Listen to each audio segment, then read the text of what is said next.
I just found out that my girlfriend slept with someone else whilst we were in the taking it slow stage. I feel betrayed. I have been with this girl I'll call Jess for close to a year now. Since specifics matter here, we started dating around last Thanksgiving, but it was only about a month later when we said we're in an official relationship. I really like this girl from the get-go, and we've gotten very close since then, and we're actually planning of moving together soon. Here's a problem. Recently, Jess and I ran into a guy at a small get-together with mutual friends. They exchanged a weird look like there was something between them, but I didn't think too much of it at the time. During the party, something came up about the place Jess went to for a date. The time was clear since it was a Christmas market in my town, and again, I thought something was off about the guy. Well, later that night, I actually get a text from him. He got my number from one of the mutual friends, but said, "Hey, I don't know you, but I thought you should know that, Jess, and I hooked up right after Christmas." I confronted Jess about this, and I could tell she tensed up right away. She got this sad look on her face, but confessed right away. She said she had met this guy on Tinder and hooked up a couple of times, but stopped any contact before we became official. She said she wasn't sure we would get into a relationship at that time, but she still felt bad that I found out this way. She said she considered telling me, but was afraid it would ruin things between us. I told her I needed some time to think and proceeded to get drunk that night and ignored her texts. The thing is, I feel very betrayed, and I am really considering ending things. Sure, we weren't official when this happened, but we had already been on multiple dates at that time, and I thought it was pretty clear that we were moving towards a full-fledged relationship. On my side, I had no interest in pursuing other girls at that point because I only wanted to be with Jess. And on her end, she was definitely hinting at us evolving into a couple and strongly hinting at exclusivity. The other part that kills me is that during this early stage, Jess specifically said she wanted to take things slow physically until we knew each other better. But during this same time, she hooks up with a guy she barely knew from Tinder. When I asked her this, she said it's different because she took it slow with me specifically because she thought we would get into a relationship, but it was somehow different with a casual hookup. That logic makes zero sense to me. I don't really want to talk about with my friends because I think they would hate Jess if end up staying together. But I would like to hear opinions on here. Would you stay in a relationship like this if things were going well, but the beginning was so shady? Relevant comments. Commenter. In my opinion, if you're dating someone and moving towards a serious relationship, you don't freaking bang other people. This would be a deal breaker for me, but you do you, man. If you can't get past it, then end it. Opie. Yeah, that's how I feel as well. It would have been one thing if she was just talking to other guys in the early stages while we were still defining things. Of course, that's fine and normal. But it feels like a slap in the fact that she found another guy to sleep with after we had already gone on quite a few dates, and I made it clear I thought we were moving towards a serious relationship, which she seemed to also acknowledge. There is no way she didn't know I would feel hurt that she did that. Opie also added to a deleted comment. Yeah, her logic made no sense to me. She tried to explain that with guys, she wants to be in a relationship, she wants it to feel special, and wants to build an emotional connection. But for guys, she sees no future with. She sometimes just wanted some physical fun that meant nothing. But I just can't wrap my mind about that. It feels like a gut punch that as we were getting closer and building a connection, she didn't want to be intimate with me, but instead preferred to find someone else. No matter how she rationalizes it, it's hard not to feel like a second choice of sorts. Update 1. I decided to break up with Jess. I kept going back and forth because I was worried I was throwing away a great thing over something that happened in the past. But the problem is I thought I really wouldn't able to get past it. I can't help what she did was really shitty. Yes, I know that technically she did not cheat, but she knew that I wanted a real relationship and that we were potentially moving in that direction. But meanwhile, she expected me to plan and pay for interesting dates, court her and prove that I was worthy of her while she happily hooked up with randos who basically did nothing but show an interest in fudging. In a follow-up conversation, it also came up that her friends sort of guided her to act like this, that she should basically allow herself to have fun and to keep her casual options open, but with me to make me work for it, and show that I wasn't just looking for sex, but was capable of being a committed partner. The whole thing just seems so manipulative and ugly, and these were also mutual friends who I considered to be nice girls and now my friends as well. Now I never want to see any of those pieces of shit ever again. Anyway, I know this is starting to sound a bit like a rant lol, but I felt pretty pissed off and basically called it quits. The actual breakup was actually quite unpleasant.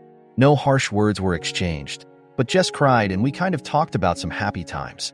I guess that's the hardest part about this. Like, I don't think she is a bad girl, and maybe we could have had a nice future together like we did over the past few months.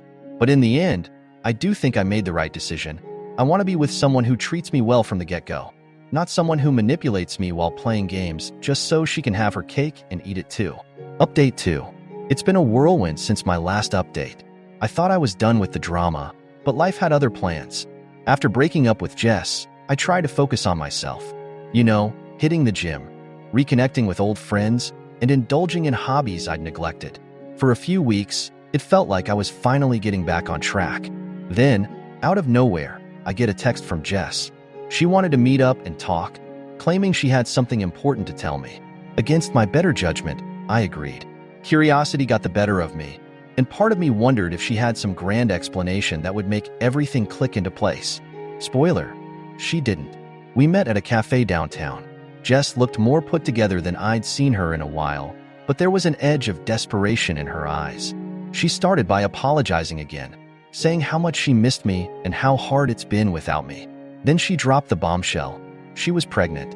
I nearly choked on my coffee. My mind was racing a mile a minute. She assured me it wasn't mine, which was both a relief and a gut punch. The father? You guessed it, the same Tinder guy she hooked up with before we got official.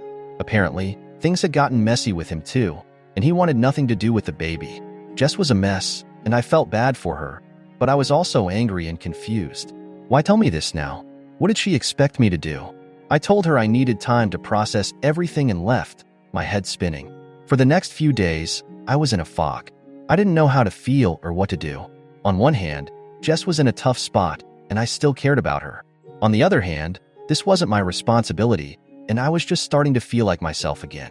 Then, as if things couldn't get more complicated, I got another message from Jess, asking if we could talk one more time. Against my better judgment, I agreed. We met up again, and this time she seemed more composed. She apologized for dropping the news on me so abruptly and admitted she didn't know where else to turn. Her family was supportive, but she felt lost and scared. She asked if we could try to be friends, if not for her, then for the baby's sake. She said she didn't expect anything from me but just needed a friend. I agreed to be there for her as a friend, but I made it clear that I couldn't promise anything beyond that. In the weeks that followed, we began to rebuild a tentative friendship. It wasn't easy, and there were moments of awkwardness and unresolved tension, but we managed to find a rhythm. I helped her with some baby preparations and attended a few doctor's appointments with her. Through it all, I couldn't help but feel a mix of emotions: confusion, frustration, sympathy, and yes, a lingering affection. One day, while I was over at Jess's place helping set up the nursery, she mentioned that she had been in touch with Tinder guy again. He had a change of heart and wanted to be involved. I was relieved for her, but also felt a pang of jealousy. I knew it was irrational, but it was there nonetheless. Things took another unexpected turn when Jess called me late one night, frantic and in tears. The guy had bailed again, this time for good, leaving her heartbroken and more lost than ever. She was nearing her due date, and the stress was taking its toll. I went over to her place and stayed the night, comforting her as best as I could. As the due date approached, Jess's anxiety grew. I tried to be there for her as much as possible, even though I knew our relationship was a ticking time bomb. Finally, the day arrived, and Jess went into labor. I rushed to the hospital to be with her. It was a surreal experience, being by her side, holding her hand as she brought a new life into the world. The baby, a little girl named Lily, was born healthy and beautiful. Seeing Jess hold her daughter for the first time brought a flood of emotions. I felt a strange mix of pride, sadness, and a deep, complicated love for both of them. In the weeks following Lily's birth, I continued to help Jess as much as I could. It wasn't easy. I had to balance my own life, my job, and my mental health while supporting her. But we managed, somehow. One evening, as we were sitting on her couch, watching Lily sleep in her crib, Jess turned to me with tears in her eyes. She thanked me for everything I'd done and admitted that she still loved me. She asked if there was any chance we could try again, not just for her sake, but for Lily's too. I was stunned. I didn't know what to say. Part of me wanted to say yes, to give it another shot, to see if we could make it work for the sake of this tiny human who had brought so much change into our lives. But another part of me was wary, still hurt by the past, unsure if I could ever fully trust her again. In that moment, I realized there were no easy answers. Life had become a complicated, messy web of emotions and responsibilities. I told Jess I needed more time to think, to sort through my feelings. She understood. but I could see the disappointment in her eyes. So here I am, Reddit, standing at a crossroads once again. The path ahead is unclear, and I'm not sure which direction to take. Part of me wants to believe in second chances, in the possibility of a fresh start. Another part of me is scared, wary of repeating past mistakes. Update 3. Hey Reddit, it's been a few more months since my last update, and life has thrown yet another series of unexpected twists my way. After my last post, I took some time to really reflect on everything that had happened. I distanced myself a bit from Jess and Lily, not because I didn't care, but because I needed to clear my head and figure out what I truly wanted. During this period, I threw myself into work and even started seeing a therapist to help process my feelings. One of the major turning points came when my therapist suggested I make a list of what I wanted in a relationship and in life in general. It seemed simple, but it forced me to confront some hard truths about my relationship with Jess and what I wanted moving forward. This exercise made me realize that while I deeply cared for Jess and Lily, I also needed to prioritize my own happiness and well-being. Just as I was starting to gain some clarity, Jess reached out again. This time, it wasn't an emotional plea but a practical request. She was struggling financially and needed help with some baby supplies. I couldn't say no. So, I found myself back at her apartment, setting up a new crib and stocking her pantry with baby formula and diapers. While I was there, I noticed something different about Jess. She seemed more composed, almost as if she had come to terms with her situation. We talked, and she admitted that she had also been seeing a therapist. She realized that she had been relying too much on others and needed to find her own strength for Lily's sake. One evening, as we were putting Lily to bed, Jess asked if I would consider moving in temporarily to help with Lily and to save on some expenses. She promised it would be strictly platonic, just two friends co-parenting for a while. I hesitated but eventually agreed, thinking it might help both of us find our footing. Moving in was a strange adjustment. There were moments of awkwardness, like when we accidentally brushed against each other in the kitchen or when Lily woke up in the middle of the night, and we had to decide who would soothe her. But there were also moments of genuine connection and laughter, reminding me of why I had fallen for Jess in the first place. One weekend, we decided to take Lily to a local park. It was a sunny day, and watching Jess play with Lily filled me with a warmth I hadn't felt in a long time. At one point, Jess looked over at me and smiled, and for a brief moment, everything felt perfect. But I quickly reminded myself of the complicated reality we were in. That night, as we were sitting on the couch after putting Lily to bed, Jess turned to me and said, "I know things are complicated, but I really appreciate everything you've done for us. I don't know what I would have done without you." I told her I was glad to help, but I also needed to be honest about my feelings. I explained that while I cared deeply for her and Lily, I was still unsure if we could ever go back to being a couple. Jess nodded, tears welling up in her eyes. "I understand," she said. "I just want you to know that I'm willing to take things slow, one step at a time, and see where it leads us." And so, we continued living together, navigating this strange new dynamic. I threw myself into my work and started taking on more projects to keep busy. Meanwhile, Jess began taking some online courses to improve her job prospects. We found a rhythm, and slowly, things began to feel more manageable. One evening, as I was working late, Jess came into the room with a look of determination. She had received a job offer from a local company and wanted to celebrate. We ordered takeout, put Lily to bed, and for the first time in a long while, we sat down and talked about our hopes and dreams. Jess admitted that she still had feelings for me but understood if I needed more time. I told her I appreciated her honesty and that I was proud of how far she had come. We clinked our glasses and agreed to take things one day at a time. Just when I thought life was starting to settle down, I received a call from an old friend, Mark, who I hadn't seen in years. He was passing through town and wanted to catch up. We met for drinks, and it was like no time had passed. We reminisced about the old days, and Mark filled me in on his adventures. He had always been a bit of a wanderer, never staying in one place for too long. As the night went on, Mark started talking about a new business venture he was involved in and how he was looking for a partner. He laid out the details, and I was intrigued. It sounded like a great opportunity, but it would mean relocating to another city. I felt torn. On one hand, this was an exciting chance to start fresh and dive into something new. On the other hand, I had just started to find some stability with Jess and Lily. I didn't want to abandon them, especially after all we had been through. I decided to talk to Jess about it. She listened carefully, and to my surprise, she was incredibly supportive. "You have to do what's best for you," she said. "I'll be okay, and so will Lily. We'll always be here for you." Her words hit me hard. I realized that no matter what happened, Jess and Lily would always be a part of my life. The next few days were filled with long conversations and soul-searching. Ultimately, I decided to take the leap and join Mark in his new venture. It was a tough decision, but it felt like the right one for my personal growth and career. The night before I left, Jess and I sat on the porch, watching the sunset. We talked about everything we had been through and how much we had grown. There was an unspoken understanding that this wasn't goodbye forever, but a new chapter for both of us. Update 4. I moved to the new city and started working with Mark on the business venture. The project took off faster than we anticipated, and before I knew it, I was knee-deep in work, attending meetings, and traveling across the country to secure deals. The pace was exhilarating, but also exhausting. I barely had time to think about anything other than work.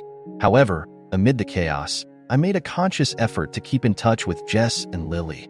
We FaceTimed regularly, and I flew back for visits whenever I could. Jess seemed to be doing well, adjusting to her new job and managing life as a single mom. Lily was growing fast, and each time I saw her, she looked a little older, a little more like a toddler and less like a baby. Then came the twist I never saw coming. One evening, after a particularly grueling day at work, I got a call from an unknown number. Normally, I wouldn't answer, but something compelled me to pick up. It was Lily's biological father, the infamous Tinder guy. He had tracked me down through Jess and wanted to meet. I was hesitant but agreed to a meeting, more out of curiosity than anything else. We met at a coffee shop, and I was surprised to find a nervous, almost desperate man instead of the jerk I had imagined. He apologized for his previous behavior and explained that he had been going through some personal issues, which led him to make some terrible decisions. He wanted to be a part of Lily's life now and was hoping for my help in making amends with Jess. Part of me wanted to tell him to get lost, but another part of me felt it was important for Lily to know her biological father, assuming he was genuinely trying to change. I told him I'd think about it and talk to Jess.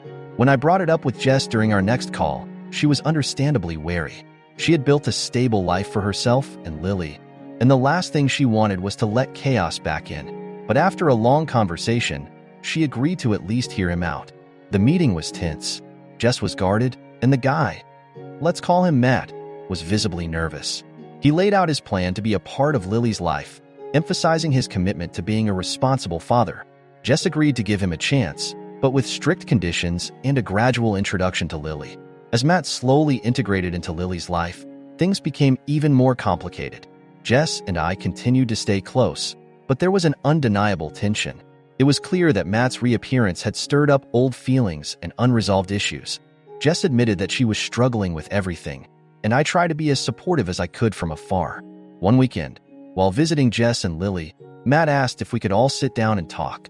He wanted to make sure there were no misunderstandings or ill feelings between us. To my surprise, the conversation was surprisingly civil. We established boundaries and agreed that Lily's well-being was the top priority. It wasn't easy, but it felt like a step in the right direction. Then, just as I thought things were finally settling, Jess dropped another bombshell. She had been offered a job in my city. It was a significant opportunity, a step up from her current position, and she was seriously considering taking it. She wanted to know how I felt about her and Lily moving closer. I was floored. On one hand, the idea of having Jess and Lily nearby was incredibly appealing. On the other hand, it felt like we were rushing into something without fully resolving our past issues. I told Jess I needed some time to think about it, and she understood. The next few weeks were a blur. Work was demanding, and the thought of Jess and Lily moving to my city was a constant distraction. I spent a lot of time reflecting on what I truly wanted and what was best for everyone involved. Ultimately, I realized that having Jess and Lily closer could be a positive step for all of us. It would give us a chance to rebuild our relationship without the pressure of long-distance complications. I called Jess and told her I supported her decision to take the job and move to my city. She was thrilled and immediately started making arrangements. The day Jess and Lily moved into their new apartment was a whirlwind. I helped them settle in, and we spent the evening reminiscing and talking about the future. There was still a lot to work through, but it felt like we were moving in the right direction. As we navigated this new chapter, there were moments of doubt and tension, but also moments of joy and connection. Jess and I slowly started to rebuild our relationship, taking it one day at a time. We went on dates, spent weekends together with Lily, and tried to create a sense of normalcy. One evening, While we were sitting on Jess's balcony, watching Lily play with her toys, Jess turned to me and said, "I'm really happy you're here. I know it's been a crazy journey, but I wouldn't want to be on it with anyone else." I smiled and took her hand.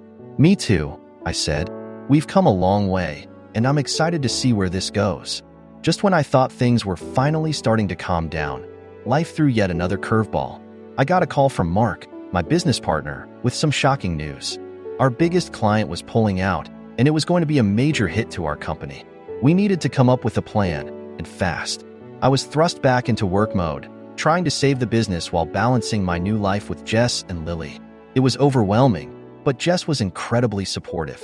She understood the pressures I was under and did everything she could to make things easier at home.